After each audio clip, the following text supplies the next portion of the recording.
everyone, my name is Sandra. Welcome back to my channel. Today we are going to set up a new bullet journal. So yes, I know it is past the middle of the year, but I didn't want to start September in my old bullet journal because I wasn't sure if I had enough pages left, and it's always nice to have a fresh start. So I am using a Scribbles That Matter notebook this time, and this one in particular is 160 GSM paperweight, which is going to be perfect if I want to do some painting this time round. So a lot of this inspiration is actually from Amanda Rachel Lee's recent new bullet journal setup. She had set up her journal in July, and so I took a lot of cues from her, and I ended up starting my bullet journal with this highlight reel. So I really like the idea of having a specific spot to put photos. I have two different photo options. I use my Polaroid camera and then I just paste them in, or I use my HP sprocket. And both of those are 2x3, so they fit about 4 per page. You can see here I'm overlapping them a little bit, but that's fine because it kind of gives it a scrapbook feel. As for the font, I wasn't too particular with it because not that I want my journal to look messy, but I'm also, number one, under a lot of time constraints, and number two, it does kind of give it a fun feel if you're not, in my opinion, if you're not too detailed about the details. So moving on to the second page, this is my future log. So normally, I guess I kind of got this backwards, but I like the idea of the picture page being first. So it's the first thing you see when you open your notebook. This page is the future log. So basically, I only put 4 months because I'm planning on actually using this journal as a weekly, I guess, I don't want to call it a journal. I want to say bullet journal, but I want to use this one as like a planner, but a weekly planner, but actually put more detailed spreads rather than I normally do. Lately, I've just been doing a monthly and then a master task list for that month, but this time I want to be a little bit more specific. And instead of taking my planner everywhere with me, I'm just going to take my notebook because it's a lot more portable. I can stuff it in my backpack or my bag, and I'm not lugging around this like 5-pound thing. So I kept everything very simple. All of the supplies I've used in today's video will be linked down below. I decided to have September, October on the one page and November, December on the right-hand side. I highlighted the days of the week and then just put the little month calendar. So the point with this is when an appointment comes up, which of course I'm pregnant, I am due in the end of December, beginning of January. So I'm planning on having a lot of appointments coming up.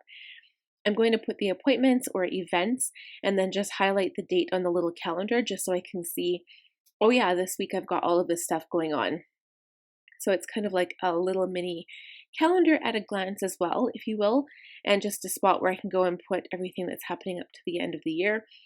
And there is a specific purpose why I only went to December, because I'll probably end up starting a new notebook as of January. I do like to have a fresh notebook at the beginning of the year, and that's more specifically because my goals will change.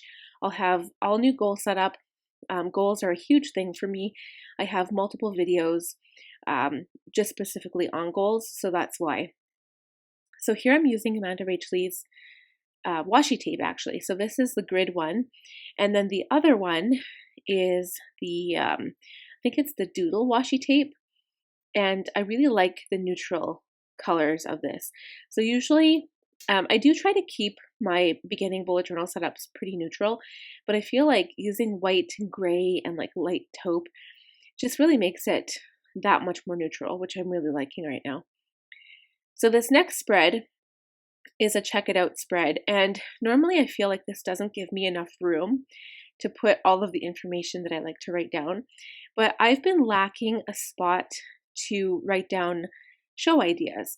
I find it's actually kind of funny because I was looking on a Facebook post and somebody said, give me all of your TV show or Netflix ideas of shows to watch. And then somebody commented on there that if you have time to comment on a post like that, that you don't have a life. But I think that if you make time for TV, I mean, a lot of people think that watching TV is a waste of time, but I always use my supper time as my TV watching time, and it gives me just a moment to chill out and relax and just clear my mind, de-stress, and I don't have to think about anything except whatever drama that I'm currently watching. So I usually don't get through shows that quickly, but I do enjoy watching some shows every now and then. So I wanted a spot for TV series, movies, books, of course, and then I left an area for completed.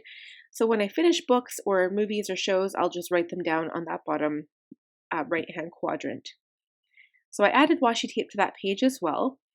The next spread, which is funny, this probably should have come first in my notebook because goals are such a huge deal for me, but I ended up making my goals and ideas spread here. So I'm going to look at this kind of like a goals / idea / brain dump page.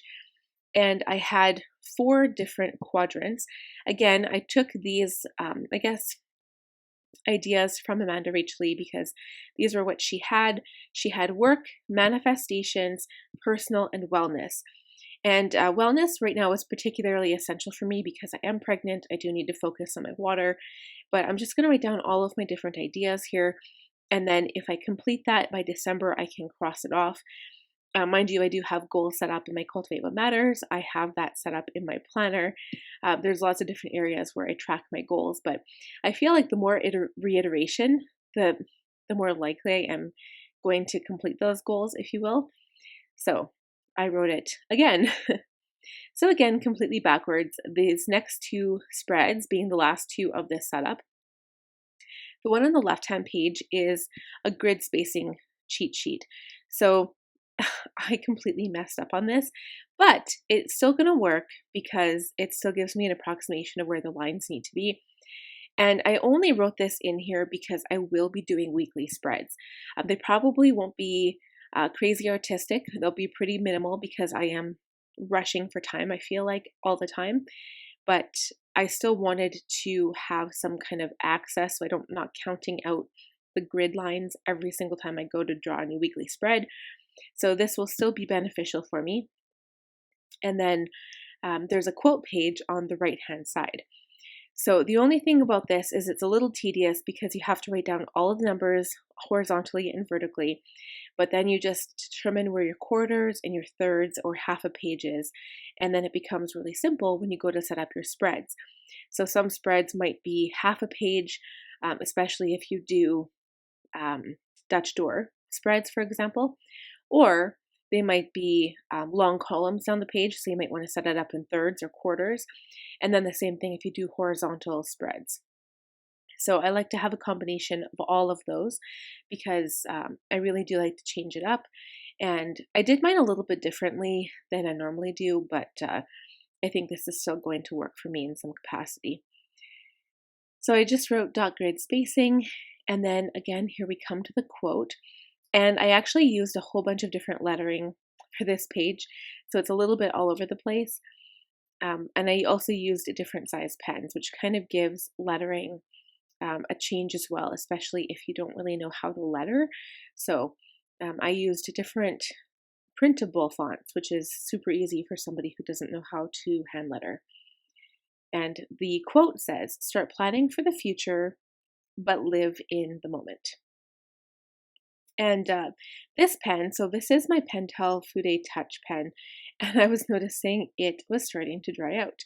I'll notice it, you can notice it a lot more on the last word in the moment there. You'll really notice it, and I had to go over it a second time. But I do like how this looks. It's a little bit spread out for my liking. If I did it over again, I'd probably make it a bit smaller, center it in the page, and then be able to put washi tape around it. But I did not do that, but that is okay.